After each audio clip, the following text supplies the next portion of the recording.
Hello again, it's Gary. It's Tuesday, September 6, 2011.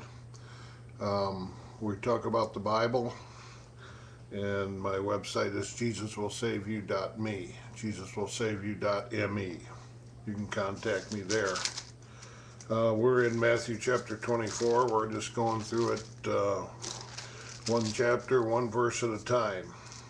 24 is a particularly difficult chapter. The disciples have asked our Lord when the temple will be destroyed, which he tells them will happen in the first couple verses, and when the end times will happen. So what will be the signs of those? And the rest of this chapter, Jesus talks about those. He intermingles them. I don't think it's very easy to pick what he's actually talking about out from the verses, because they go back and forth. I think the temple was dramatic and horrible, and so will the end times be for those who are not saved. So last time we ended on verse 14. He talks about many wars and earthquakes, and I think he's talking about end times there mainly, and that there'll be many false prophets, people claiming to be Jesus, false teachers. So in 15 he says, when we see the appalling sacrilege that was in Daniel, this was in the Old Testament when Daniel talked of these things, let the person take notice. And he starts out this section, verse 15 through 22, talking, I think, about the destruction of the temple 40 years after his death, but then it molds into end times as well. So there'll be signs. We've talked about earthquakes, as I said, and wars, and when the signs start, he says in 16, those who are in Judea should flee to the mountains. Him who is on the housetop, don't come down and go into the house, just split. He who is in the field, don't come back to the house for anything, just go. And he says in 19, too bad for the women who are pregnant, for those who have nursing babies in those days.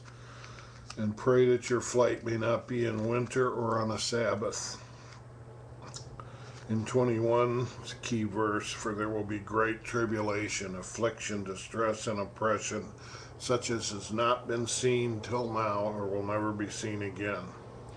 And in 22, if these days had not been shortened, no human being would endure or survive.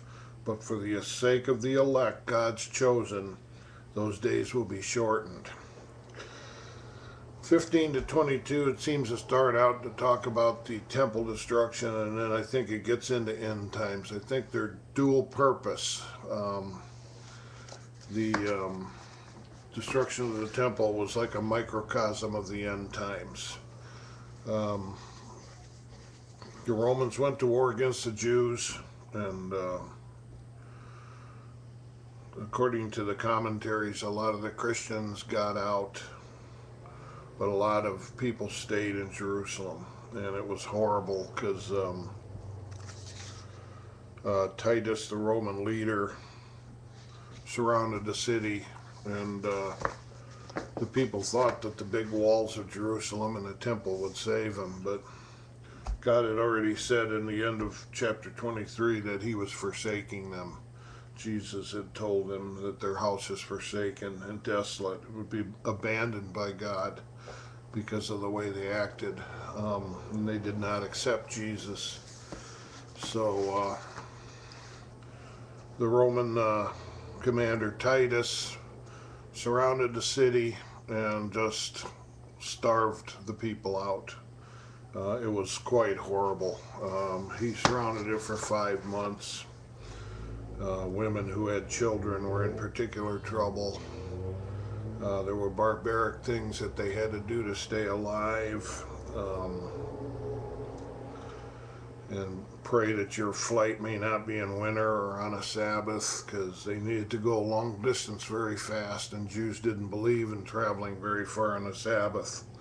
And in the winter, the roads were hard and muddy, and it was hard to travel. So they needed to get out and get out quickly, or they'd be trapped in the city.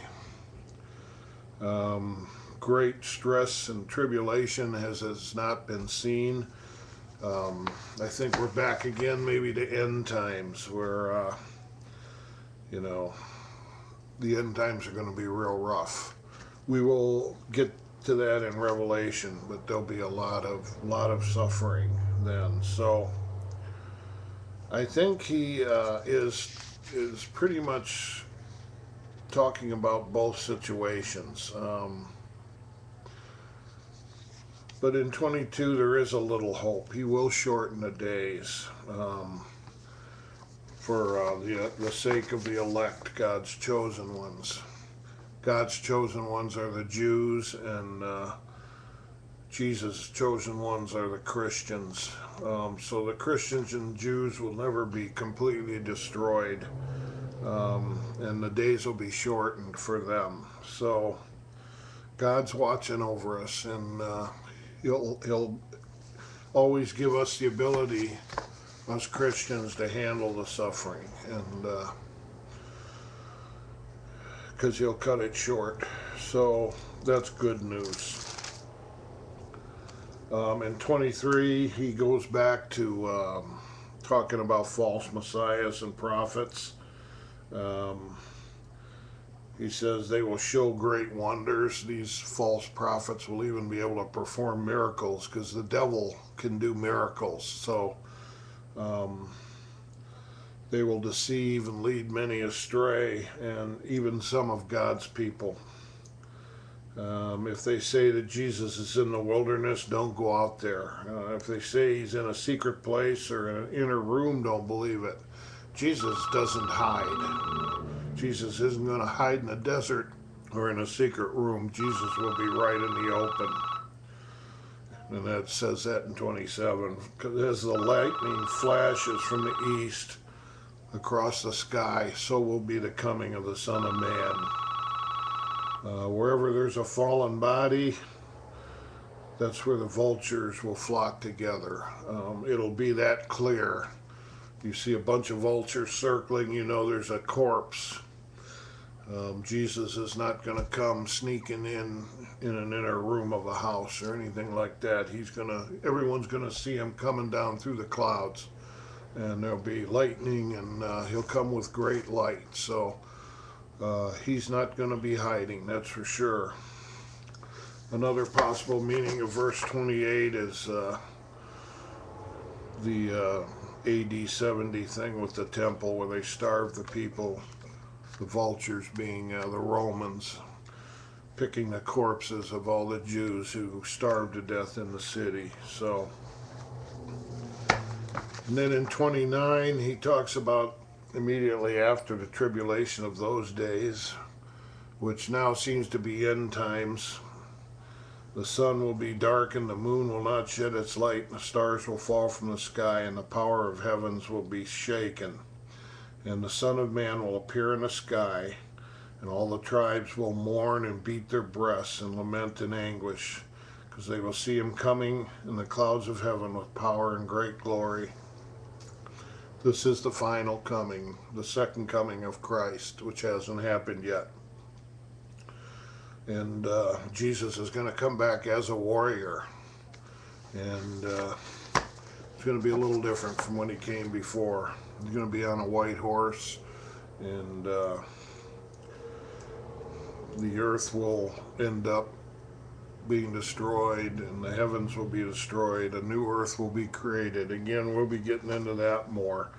I'm sorry I don't seem so definite on all this, because it's very difficult.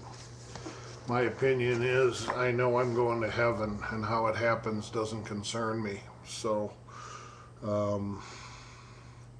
it's interesting, though. It's interesting to know and see the signs. And we have to be ready for when Jesus comes back, because Well, we'll cover that later in the chapter here. In 31, he'll send his angels out with a loud trumpet, and they will gather his chosen ones, his Christians, from the four winds and from one end of the universe to the other. In 32, the signs will be there just like a fig tree. You can tell when it's summer's coming because it's starting to sprout leaves and fruit's coming very quickly. When these signs come, you know Jesus is coming back. So no one knows when, but when it gets here finally, there's signs that we'll be able to see. And in 34, he says, this generation, the whole multitude living at the same time, will not pass away till all these things have taken place. It's kind of a confusing scripture. He's talking about the generation when he does come back. They will not die. Some of them will be alive when Jesus comes back, and they'll see it happen. And also another way that I think to take it is the generation that's with Jesus right now. They'll be everlasting in everlasting life, so they'll see it happen too from heaven. So kind of a dual meaning there. Sky and earth will pass away, but my words will not pass away. Jesus will be the same today, tomorrow, and forever. He always was, he always will. Everything else will disappear, but Jesus will be there, and he'll be the same as he always was. So Jesus is coming back. He's coming to judge everyone on the earth. And believe it or don't believe it, I believe it. Just Jesus has come to live inside me. He's talked to me, and he's audibly talked to me, so I know he exists, and I know he's coming back. In 36 is a key verse. The exact day and hour no one knows, not even the angels nor the Son, but only the Father. This confusing too. He's God. Jesus is God, but he's also man. Jesus as man doesn't know when this is going to happen. Not even Jesus knows, but the Father knows. And all these guys predicting the end of time, it's like, they have no clue. They're trying, but they don't know. He accentuates this in 37 and 38, 39. He says, as were the days of Noah, will be the coming of the Son of Man. Because in the days of Noah, he built an ark for 120 years and tried to warn people that God would destroy the earth. No one believed him. They went on doing what they wanted to do. They had a chance to save themselves, but not one single person did except Noah's family.